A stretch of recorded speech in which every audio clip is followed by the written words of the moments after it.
Santapan Harian Rabu 7 Januari 2026.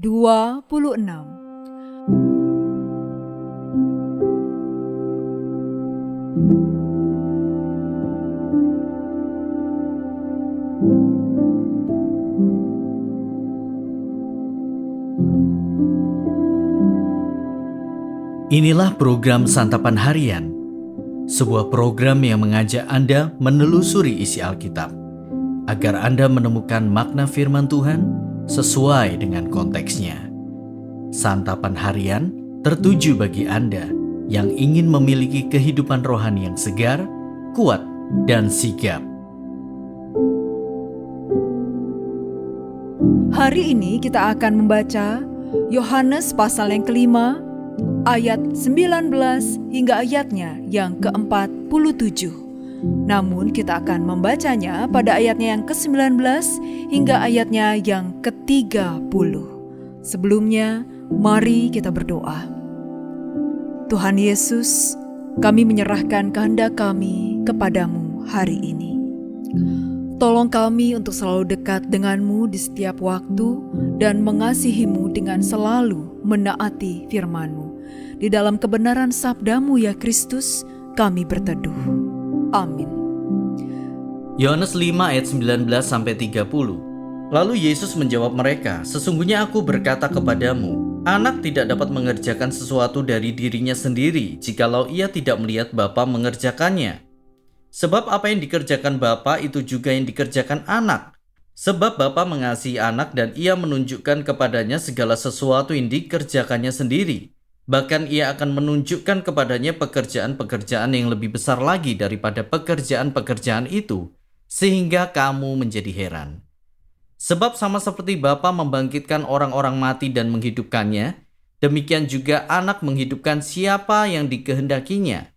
Bapa tidak menghakimi siapapun, melainkan telah menyerahkan penghakiman itu seluruhnya kepada anak, supaya semua orang menghormati anak sama seperti mereka menghormati Bapa.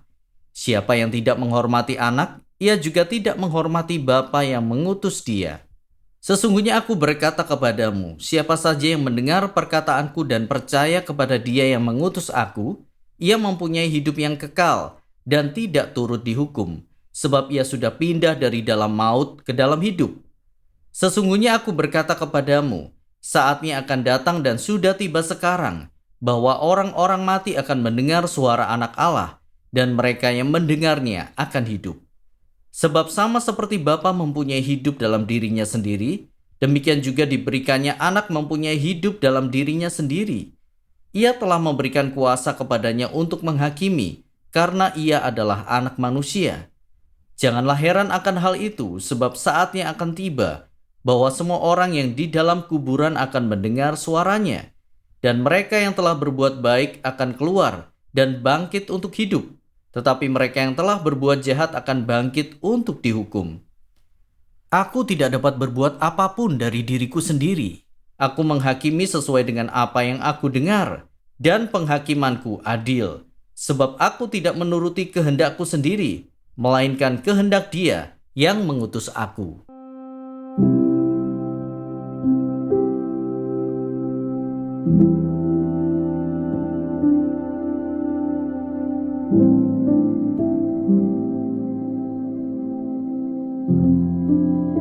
Sahabat Scripture Union Indonesia, ada sebuah lagu perjuangan yang diciptakan oleh Cornel Simanjuntak berjudul Maju Tak Gentar. Sepenggal liriknya, maju tak gentar membela yang benar. Lirik ini begitu patriotik. Jika direnungkan, apakah membela yang benar mudah dilakukan? Apakah benar kita tidak akan gentar? Perihal menyampaikan kebenaran secara tidak gentar, tak ada seorang pun yang menyerupai Yesus. Dalam perikop sebelumnya, Tuhan Yesus membuat pemuka agama Yahudi marah sehingga hendak membunuh Dia. Umumnya orang-orang akan menghindari konflik tersebut. Namun Tuhan Yesus tak sedikit pun gentar. Dia memberikan penjelasan kepada para pemuka Yahudi yang menambah kemarahan mereka. Dalam penjelasan tersebut, Tuhan Yesus menegaskan relasi kesatuannya dengan Bapa. Dia menyamakan kuasanya dengan kuasa Bapa dalam hal membangkitkan orang mati. Dia berkata bahwa penghakiman sudah diserahkan sepenuhnya kepadanya. Yesus dan Bapa adalah kesatuan yang tak terpisahkan. Oleh karena itu, siapapun yang menghormati anak sama dengan menghormati Bapa. Dia datang memberikan keselamatan bagi mereka yang percaya kepadanya. Perkataan itu menimbulkan kemarahan pada para pemuka agama Yahudi. Mereka sangat berang dan banyak lagi orang Yahudi ingin membunuh Yesus. Sebab dari perspektif orang Yahudi, perkataan itu adalah penistaan.